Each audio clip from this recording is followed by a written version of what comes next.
महसूल विभागाकडून होत असलेल्या कारवाईबाबत असंख्य हॉटेल व्यावसायिकांना माहिती मिळाली, त्यामुळे असंख्य हॉटेले बंद झाले। कारवाई करून माघारी फिरत असताना काही ठिकाणी हॉटेलवर कारवाई करताना पार्सल सुविधा असताना बऱ्याच हॉटेलमध्ये बैठक व्यवस्था सुरू असल्याचे निदर्शनात आल्याने सुमारे 9:30च्या दरम्यान सुरू असलेल्या हॉटेलवर कारवाई करण्यात आली।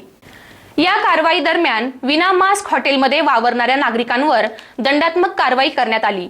तसेच तालुक्यात संचारबंदी लागू असताना काही युवक हॉटेलमध्ये वाढदिवस साजरा करताना सापडले आणि तेही विना मास्क, त्यांच्यावर देखील दंडात्मक कारवाई करण्यात आली।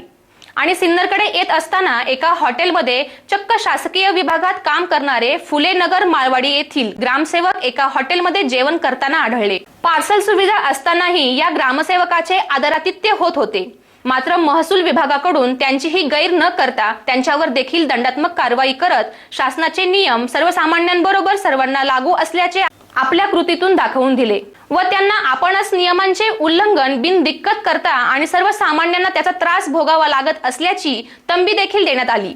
या कारवाईत नायब तहसीलदार दत्ता जाधव, महसूल विभागातले संजय गांधी, नायब तहसीलदार नितीन गर्जे, मंडळाधिकारी नांदूर शिंगोटे, भालचंद्र शिरसाट, तलाठी अरुण पसाळे, भगवान काकडे, दत्तात्रय सोनवणे, वावी पोलीस ठाण्याचे विकास काळे यांसह पोलीस कर्मचारी उपस्थित होते।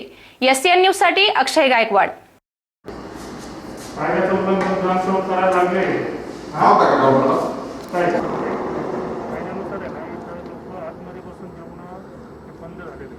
नाही सर, सगळं मान्य आम्हाला। तुम्ही रात्री 8 वाजून गेले तरी ते आतमध्ये लोक बसून जेवण करताय आणि